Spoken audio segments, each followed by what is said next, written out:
Not to be alarmed on seeing this letter by the fear of it containing any repetition of those sentiments and offers which were so disgusting to you. I write without any intention of paying you or humbling myself. Still with the offense you lay on my charge that I ruined the immediate prosperity and blasted the prospects of Mr. Wickham, I could only refute it by laying before you his connection with my family. My excellent father died 5 years ago. His attachment to his godson, Mr. Wickham, was to last so steady that in his will he promoted his advancement. And if he took orders, desired that the valuable living on the estate might be his as soon as it became vacant. Within half a year, Mr. Wickham informed me that having resolved against taking orders with some intention of saying law, I should not think it unreasonable to provide for him. I rather wished than believed him to be sincere, but at any rate, I settled upon him the sum of £3,000. He lived in town, but his slaying law was mere pretense. His life was one of idleness and dissipation. I lived on for 3 years, but on the cease the incumbent of living that had been designed for him, he applied to me again. His circumstances, he assured me, and I had no difficulty believing it were exceedingly bad. He had found the law to be a most unprofitable study, and was now absolutely resolved in being ordained. He will not blame me for refusing to comply with his entreaty. Having said this much, I feel no doubt of your secrecy. My sister, who is more than 10 years my junior, was left in my guardianship. About a year ago, she was taken from school in an establishment formed for her in London. Last summer, she went with the lady who presided over at Brighton, and thither also went Mr. Wickham. He so far recommended himself to Georgiana, whose affectionate heart retained his kindness to her as a child, that she believed herself in love. She was then but 15. I came upon them unexpectedly a day before the elopement. You may imagine how I acted. Mr. Wickham's chief object was unquestionably my sister's fortune, which is £30,000. I cannot help supposing that revenging himself on me was also a strong inducement. You may wonder why all this was not revealed to you before, but I was not then master enough of myself to know what could or ought to be revealed. God bless you. It's William Darcy.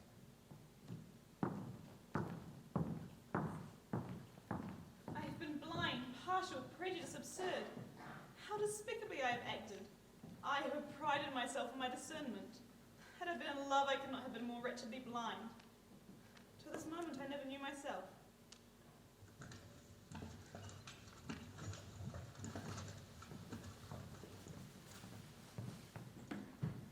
I do not know when I've been more shocked. Wickham so very bad, and poor Mr. Darcy. Dear Lizzie, consider what he must have suffered. There certainly was some mismanagement in the education of those two young men. One has all the goodness and the other all the appearance of it. I never thought Mr. Darcy so deficient in the appearance of it. Ought we to inform our family of Wickham's character? Surely there can be no occasion for exposing him so dreadfully. Indeed, the general prejudice against Mr. Darcy is so violent that it would be the death of half the good people in Meriton to attempt to place him in an amiable light. Soon Wickham will be gone, and therefore it will not signify to anybody here. And sometime hence it will all be found out, and we can laugh at their stupidity in not knowing it before. You are quite right. To have his errors made public might ruin him forever. He is perhaps sorry for what he has done and anxious to re-establish his character. Kitty, Lydia, is this not an agreeable surprise? And we mean to treat you to some cream buns. But you'll have to lend us the money, you see. We've just spent mine at the milliner's shop. Look how I bought this bonnet. How pretty. I do not think it is very pretty, although I thought I might as well buy it as not. Yes, it is ugly. Oh, but there were 2 or 3 much uglier in the shop. Besides, it would not much signify what one wears after the regiment have left Meriton. Are they leaving? They're going to be encamped near Brighton, and I do so want Papa to take us there. Think what a delicious scheme it would be, and it would cost hardly anything at all. Mamma would like to go too. Think what a miserable summer we shall have otherwise. Brighton and a whole camp full of soldiers to ourselves. That would be a delightful scheme indeed. Now let us hear what has happened to you, Lizzie. Have you met any pleasant men? Have you had any flirting? I was in great hopes you'd be married by the time you got back. And Jane will be an old maid soon too. Lord, how ashamed I should be of not being married if I were you, Jane. Auntie! Elizabeth, are you prepared for more travel, my dear? Well, Elizabeth, is not Jane undiminished in beauty? And what is your opinion of this sad, sad business of Jane's? There is nothing more to be said on the matter, Mamma. Indeed, we shall no longer speak of it again. We need not talk of it anymore, not even between ourselves. And so we shall not. Mr. Bingley is a very undeserving man, and my comfort is I'm sure Jane will die of a broken heart, and then he will be sorry for what he has done. I am glad you have come back, Lizzie. Only sorry you were to depart again so soon. For the lakes. Oh, Mary, I wish you had come with us, for we had such fun. Kitty was nearly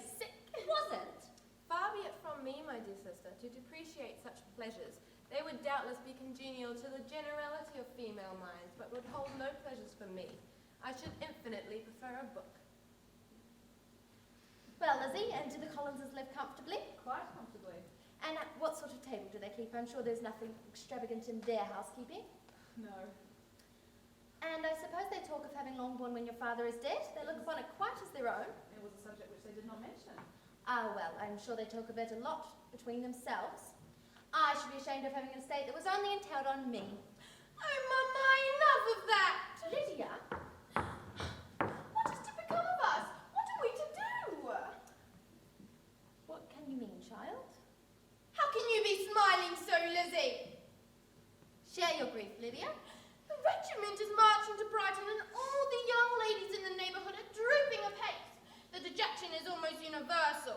Oh, girls, I remember when I endured a similar occasion 25 years ago. I'm sure I cried for 2 days when Colonel Miller's regiment went away. I thought I should have broke my heart. I'm sure I will break mine. If one could but go to Brighton. Oh, yes, if one could but go to Brighton. But Papa is so disagreeable. I have yet to express an opinion on the matter. A little sea bathing would set me up forever. A visit to Brighton comprises every possibility of earthly happiness. I see the streets covered in offices. I see myself, the object of attention to scores of them at present unknown. I see such beautiful things that will make me quite wild. I have a new gown, a new parasol. I see all the glories of the camp, its tents stretched out in beauteous uniformity, crowded with the young and dazzling with scarlet. And I see myself, seated beneath the tent, tenderly flirting with at least 6 officers at once. You shall do no such thing, Lydia. You will never be easy until you've exposed yourself in some public place or other. Besides, your sister must now accompany her aunt to Derbyshire. Can we go too? My remaining daughters must stay here with me, where I can see them. Derbyshire? Our journey must of necessity be foreshortened, but I have a great desire to visit the little town of Lambton where I passed some years of my former life. Oh, what remarkable places we have seen. The principal wonders of this little town of Derbyshire. Matlock, Chatsworth, Dovedale and the Peak. What delight, what felicity, what amend to rocks and mountains. My love, should you like to see one more place? What is it? A fine residence some 5 miles from here. Oh, I'm sick of great houses. After going over so many, I can have no more pleasure in fine carpets or satin curtains. If it were merely a fine house richly furnished, I should not care for it myself. But the grounds are wonderful. They have some of the finest woods in the country. Besides, the Darcys are absent. The Darcys? To Pemberley we shall go. And far beyond the park, you can see the edge of Pemberley Wood. I've never seen a place where nature has done more, Mr. Evans. Or where natural beauty has been so little counteracted by an awkward pace. The hill crowned with gold. The whole scene. The winding of the valley, the river, the trees. And these rooms, so lofty, so handsome, so well proportioned. The taste is neither gaudy nor uselessly fine. And to think, Pemberley has no mistress. And who is this, Mr. Reynolds? A young gentleman, my late master's godson, who was brought up by him at his own expense. He has since gone into the army, but I'm afraid he's turned out rather wild. And that is my young master, and very like him. I've heard much of your master's fine person. It is a handsome face. But Lizzie, you can tell us if it is like or not. Does the young lady know Mr. Darcy? A little. And do you not think him a very handsome gentleman? Yes, very handsome. And is Miss Darcy as handsome as her brother? Oh yes, the handsomest young lady that ever was seen. And so accomplished. She plays and sings all day long. And the next room a new instrument has just come down from town for her, a present from my master. Is your master much at Pemberley? Not as much as I could wish. If your master would marry, you might see more of him. Yes, but when will that be? For who is good enough for her? You're lucky in having such a master. Yes, ma'am. His father was an excellent man, and his son is just like him, just as affable to the poor. He is the best landlord, and the best master that ever lived. Not like the wild young men nowadays, who think of nothing but themselves. Some may call him proud, but to my fancy, it is because he does not run away like the other young men. Can this be Mr. Darcy? Miss Bennet. Surprise, perfectly pleasant surprise. Welcome to Pemberley. We were assured of your absence before consenting to visit. Business occasioned my coming forward before expected. Family business. Naturally. And the fishing. The fishing? It is the season for good sport, and the rivers of Pemberley are uncommonly abundant. That is, if the infiltration of a curious water plant with which we are afflicted has not choked our streams. I have not noticed anything untoward when we wandered along your river banks. But with the happy accent of seeing you here, I cannot long last apologize for my willful abuse of your sister's attachment to Mr. Bingley. Please, no more need be spoken on the subject. On the contrary, you must know why I detached Mr. Bingley from his sister in November last. Go on. I saw that Bingley preferred your elder sister to any other woman in the country. His partiality for Miss Bennet was beyond anything I had ever witnessed in him. Your sister was cheerful and engaging, but without any symptom of particular regard, I thought her indifferent. I did not think it because I wished it. I thought it impartially and with reason. And so I was misled, and so I inflicted pain. So I asked forgiveness. I fear the love that is lost between them will never be recovered. Besides, he lives in London. She never ventures beyond the Shire. I know no means to bring them together. I never thought to see you so familiar with humility, Mr. Darcy. Miss Bennet, never before I've been in such error. You surprised yourself as much as you surprised me. May I offer one more surprise? One or two more, sir. Would you allow me to introduce you to my sister? I know she wishes to be known to you. I'm content. Georgiana! Miss Bennet, how charming to meet you at long last. Miss Darcy, what a pleasant surprise, and what delightful music you play. Thank you. But my brother has told me of all your accomplishments. Yes? Elizabeth! Elizabeth! Oh, sir, ma'am, forgive me. I had not known of your presence at Pemberley. The fault is all mine, madam. My aunt, Mrs. Gardiner. Mr. Darcy, Miss Darcy. An honour. Excuse me, sir, but this letter comes post-haste from our lodgings in London. It is for you, Elizabeth. It is sent from Longbourn. Dearest Lizzie, something has occurred of a most unexpected and serious nature related to poor Lydia. She has gone off with Wickham. I am very, very sorry. Our distress, my dear Lizzie, is very great. None more so than your mother's. I am truly glad that you have been spared something of these distressing. But now as the first shock is over, I long for your return. Your loving father. I do beg your pardon, sir, madam. I must move as quickly as possible. We have not an instant to lose. What is the matter? This is my younger sister, Lydia. She has eloped. She's thrown herself into the power of Mr. Wickham. You know him too well to doubt the rest. She has no money, no connections, nothing that can tempt him to marry her. I fear she is lost forever. And when I think that I might have prevented this, I who knew what his character was, had he been exposed to my family, this could have been prevented. It is all too late now. I am grieved. Shocked. I will not detain you a minute. The humiliation and misery that Lydia's infamy will bring upon us all.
Another day I will do the same. I will sit in my nightcap and powdering gown, and give as much trouble as I can, or perhaps I may defer it until Kitty runs away. I would not run away. No, for no officer is to ever enter my house. I absolutely prohibit dancing, and you are never to stir outdoors for 10 minutes. Well, do not make yourself unhappy. If you're a good girl for the next 10 years, I may review these limitations at the end of them. The loss of a virtue in a female is irretrievable. We must pour into our wounded bosoms the balm of sisterly consolation. And now Mr. Bennet will have to fight Wickham, and he will be killed, and the Collinses will turn us out of Longbourn before he is cold in his grave. Oh, thoughtless, thoughtless Lydia! We came as soon as we heard. Miss Collins and myself sincerely sympathize with you all. No arguments can alleviate so severe a misfortune. The death of your daughter would be a blessing in comparison to this. In which opinion I am not only joined by Mrs. Collins, but likewise by Lady Catherine, to whom I have related the entire affair. Let me advise you to cast off your unworthy child from your affection forever, and let her reap the fruits of her own heinous offense. Lydia! Good gracious, when I went away I had no more idea of being married than any of you did, though I thought it would be quite good fun if I was. Are you married then, Lydia? I was afraid the people hereabouts might not know I am married, so as we rode through Meriton, I let down the side glass of the coach and let my hand rest upon the window frame, so that all might see the ring. And well, Mamma, what do you think of my dear husband? Is he not a charming man? I'm sure my sisters must all envy me. I only hope they have half my good luck. They must all go to Brighton. That is the place to get husbands. Well, Mamma, what a pity it is we did not all go. Yes, very true, Lydia. What a pity. But where will you live now that you are married? My husband has his commission, so we will live wherever the regiment is. We shall be at Newcastle all the winter. Newcastle? I dare say there will be some balls. Balls? You and my sisters might come and see us. I should like that beyond anything. I dare say I can get husbands for all my sisters before the winter is over. I thank you, Lydia, but I did not particularly like your way of getting husbands. Lizzie, are you not curious to hear how my wedding was managed? No, not really. I think there cannot be too little said on the subject. La, you are so strange. If I said no more, you would not know that Mr. Darcy attended my wedding. Indeed, paid handsomely for it. Mr. Darcy? My husband's debts are paid and his commission purchased. But gracious me, it was to be kept a secret. If it was to be secret, say not another word upon the subject. No, Lydia, you shall tell all. Oh, Mamma, be not angry with me. Angry? I've never been so happy. And now we must go, my dear Wickham. Go? Oh, so soon. When will I see you next? Oh, I don't know. Not these 2 or 3 months. Years, perhaps. Write to me often. As often as I am inclined. But, you know, married women not have much time for writing. My sisters may write to me. They will have nothing else to do. Adieu, sisters. Mother. Father. Sir. He must be one of the most worthless young men in all of Great Britain. Yet I'm quite proud of him. He's a finer fellow as ever I saw. Oh, married at 16. I don't know how I'll bear the loss. That is the consequence of marrying off a daughter, madam. But you're highly satisfied that the other 4 are single. Lord, who is this now? It's that man from Netherfield, Mr. Bingley. Mr. Bingley? Mr. Bingley, it's been a long time since we last saw you. A great many changes have happened here. Miss Charlotte Lucas there is married to Mr. Collins there, and my youngest daughter, I suppose you have heard of it. I had. May I offer my congratulations? I'm very happy to have a daughter well married, Mr. Bingley, but at the same time, it is quite upsetting. I will miss her so much. Are Mr. and Mrs. Wickham not to live in the neighborhood? Not in the county, sir. They have gone to Newcastle, a place quite northward, and there they are to stay. I do not know how long Mr. Wickham's regiment will remain there. How long are you to stay in the country, sir? A few weeks, I hope. For the shooting? I assure you, Mr. Bingley, once you have killed all your own birds, you may come here and shoot ours. We will save the best and the fattest ones for you. Mrs. Bennet. Sir. May I have a word? In private. With Jane. I shall retire to my study. You may find me there if I still be breathing. And we shall take a turn around the garden. What? What is it, Mama? Why are you winking at me like that? Dear, I'm not winking. Come here, I need to talk to you.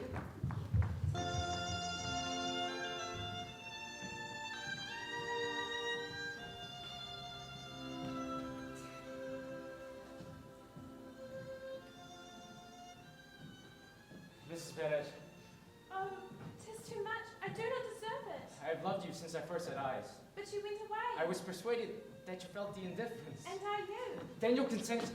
Yes. Then I shall speak to your father. And I shall go instantly to my mother. I wouldn't expect her to hear from anyone but myself. Jane! I congratulate you. You'll be a very happy woman. Thank you, Mama. How will I bear such happiness? I have no doubt of you two doing very well together. You're each of you so compliant that every servant will cheat you. So easy that you will always exceed your income. Exceed their income, my dear Miss Bennet. What do you mean? For Mr. Bingley is very rich, 4,000 or 5,000 a year, and well, maybe more. He is so handsome. Jane, I am sure you would not beautiful for no reason. Mr. Bingley, oh, so handsome. Can I have use of the library at Linfield? We have a ball there every winter. I truly am the most fortunate creature that ever existed.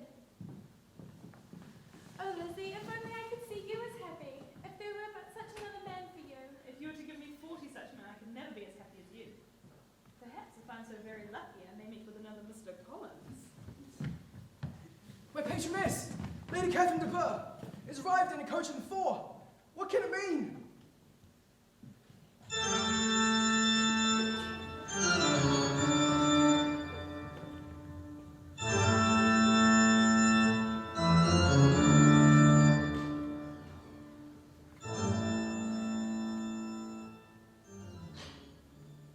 I hope you're well, Miss Bennet. That lady, I suppose, is your mother? It is. And that, I suppose, is one of your sisters? Yes, ma'am, she's my youngest but one. My youngest is lately married, and my eldest here is engaged to this fine gentleman. Yes? Good. You have a very small garden here. It is nothing in comparison to the park at Rosings. But I assure you it is much larger than Lady Lucas's in Meriton. This must be the most inconvenient room for the evening. In summer, the windows are full west. But I assure you I do not retire to this room till well after dinner. Quite right. Would your ladyship care for a refreshment? No, I wouldn't. Miss Bennet, there seemed to be a prettish kind of little wilderness on one side of your small lawn. I should be glad to take a turn in it. Join me.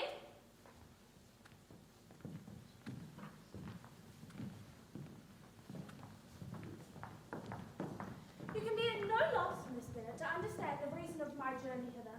Indeed, you're mistaken. I cannot account for the honour of seeing you here. Miss Bennet, you ought to know I'm not to be trifled with, but however insincere you may choose to be, you shall not find me so. A report of a most alarming nature has reached me.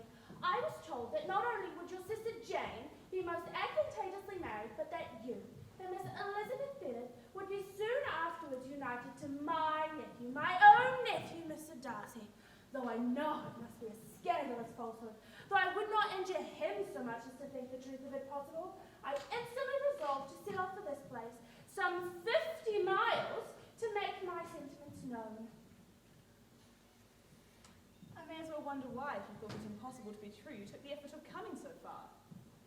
If you pretend to be ignorant of it, do you not know that such a report is spread abroad? I do not. Miss Bennet, I insist on being satisfied. Has my nephew made you an offer of marriage? Your ladyship has declared it to be impossible. It ought to be so while he retains the use of his reason, but your arts and allurements may have in a moment of infatuation made him forget what he owes to himself and to his family. You may have drawn him in. If I had, I should be the last person to admit it. Miss Bennet, do you know who I am? I'm not accustomed to such language as this. I am almost his nearest relation, and am entitled to know all his dearest concerns. But you are not entitled to know mine. Let me be rightly understood. This match to which you have the presumption to aspire can never happen. No, never. Mr. Darcy is engaged to my daughter. Now what do you have to say? Only this, that if he is, you can have no reason to suppose he will make an offer to me. From their infancy they were intended for each other, while in their cradles we planned the union. Are you lost on all feeling of propriety and delicacy? You both did as much as you could in planning the union.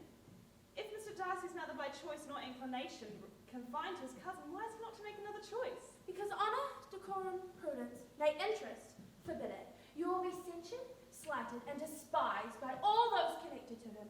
Your alliance will be a disgrace. Your name will never be mentioned by any of us. Those are heavy misfortunes indeed. But the wife of Mr. Darcy will have such an extraordinary amount of happiness and sincerely attached to her situation that she has no cause to be aggrieved. Obstinate, headstrong girl, I am ashamed of you. Is this your gratitude for my attentions? Lady Catherine! I will not be interrupted. Hear me in silence. My daughter and my nephew are destined for each other. And what is to divide them? The upstart pretensions of a young woman without family, connections, or fortune. If you would take care of your own good, you would not wish to quit the sphere in which you have been brought up. In marrying your nephew, I would not consider myself as quitting that sphere. He is a gentleman, I am a gentleman's daughter. True, you are a gentleman's daughter. But who was your mother? Whoever my connections may be, if your nephew does not object to them, they can mean nothing to you. Tell me once and for all, are you engaged to him? I'm not. Miss Bennet, I shall not leave until you have given me the assurance I require. I certainly never shall give it. I am not to be intimidated into anything so wholly unreasonable. Allow me to say, Lady Catherine, that the arguments with which you have supported this extraordinary application have been as frivolous as the application was ill-judged. You have widely mistaken my character if you think I can be worked on by persuasions such as these. How far your nephew might approve of your interference into his concerns, I simply cannot tell. But you certainly have no right to concern yourself in mine. Not so hasty, if you please. I have by no means done. To all the objections I have already urged, I still have another to add. I am no stranger to the particulars of your younger sister's infamous elopement. I know that the young man's marrying her was a patched-up business. Is such a girl to be my nephew's sister? Is her husband to be his brother? Heaven and earth, of what are you thinking? Are the shades of Pemberley to be thus polluted? You can now have nothing further to say. You have insulted me in every possible way, Emma, and I must beg to return to the house. You have no regard then for the honour and credit of my nephew. Lady Catherine, you know my sentiments. You are then resolved to have him, to ruin him in the opinion of all of his friends, to make him the contempt of the world? If his family were excited by his marrying me, it would not give me one moment's concern. And the world in general? The world has far too much sense to join in the scorn. And this is your final resolve? Very well. Do not imagine, Miss Bennet, that your gratitude will ever be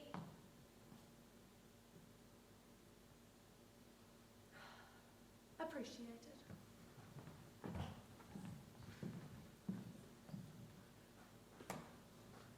So violence was here before me? Mr. Darcy, Miss Bennet, if your feelings are so they were last spring, so tell me so at once.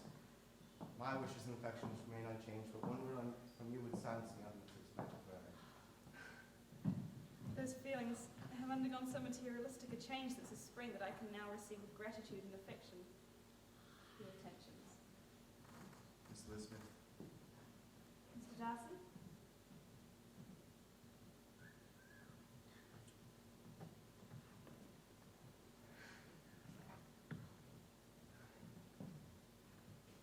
Thank you for the kindness you showed my poor sister Lydia. Lydia's not one to keep a secret. in selling your sister's future, I thought only of you. We all owe you a great debt of gratitude. You owe me nothing. May I ask also whether you were surprised by my sister Jane's happy engagement to Mr. Bingley? I made a confession to him. I told him all that had occurred to make my previous interference in his affairs absurd and impertinent.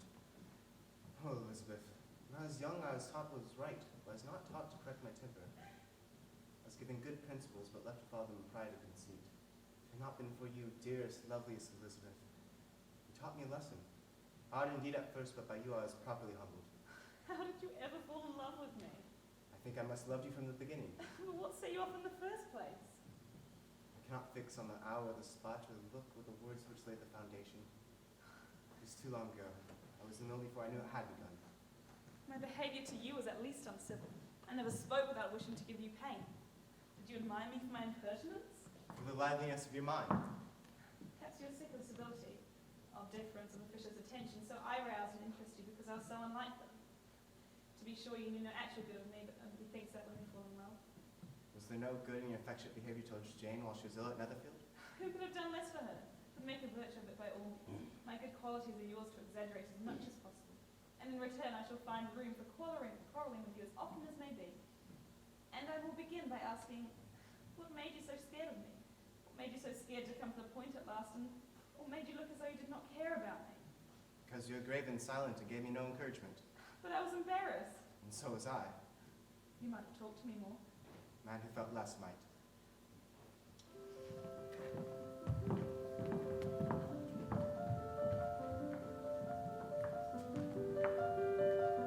Is Elizabeth still with that Lady Catherine? I think not, Mamma. There is a young man with her. Who could it be? Lord, I am sure I do not know. As that man was with Mr. Bingley before. Oh, what's his name? That tall, proud man. Mr. Darcy! Well, any friend of Mr. Bingley's is welcome here, but I must say I quite detest the sight of them. They're coming inside. Oh! What can you mean by entering long-born uninvited? What shall we do with him? Sir? You need say nothing to me, sir. Lizzie, come into my study.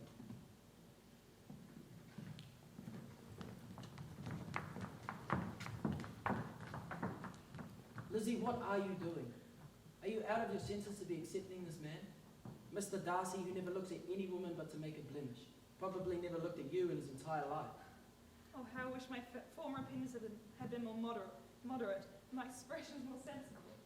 His perfect indifference and your pointed dislike make it so delightfully absurd. Let me assure you now of my soul's attachment to Mr. Darcy.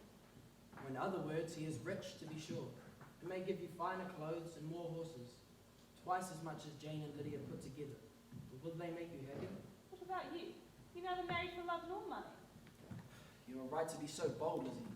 But excuse me if I may. I was captivated by youth and beauty. I married a woman whose weak and illiberal mind put an end to all real affection and changed my views of domestic happiness forever. Exposing your wife to the contempt of your children. Forgive me, Lizzie. We're of course to have a son, and on my death care for my widowed daughters when he came of age. But now here we are. Here you are, destitute upon my death, if you were destitute of a husband. Are you advising me to marry Mr. Darcy for his wealth? No, not at all should you marry if you be not happy in the match. Do you have any other objection than your belief of my former indifference to Mr. Darcy? None at all. This would mean nothing if you really like him. I do like him, I love him. Indeed, he has no improper pride, he is perfectly amiable. Pray do not pain me of speaking in the terms I formerly described him. Well, in this case, he deserves you. I could not have parted with you, Lizzie, for this is a day of wonders indeed. If anyone comes for Mary or Kitty, send them in, for I am quite at leisure.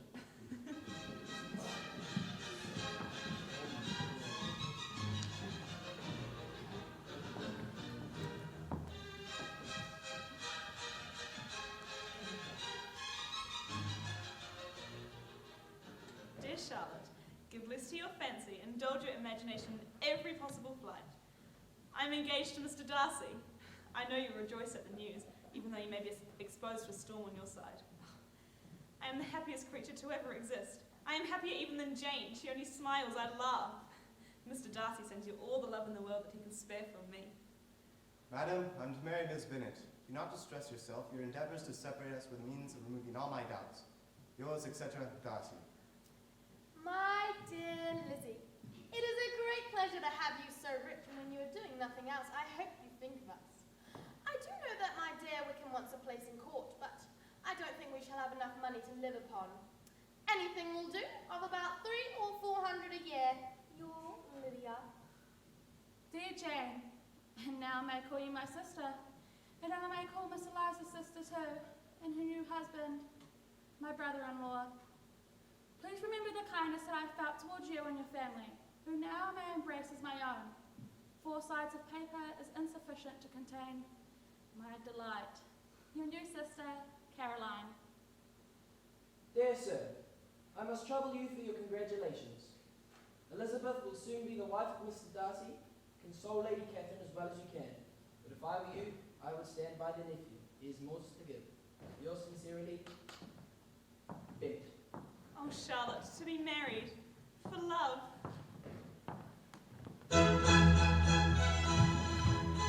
Oh! I'm so happy! Mr. Darcy, and my sweetest Lizzie, and to think you loved him all this while? Perhaps I did not always love him quite so much, although I guess it may date back to my seeing his beautiful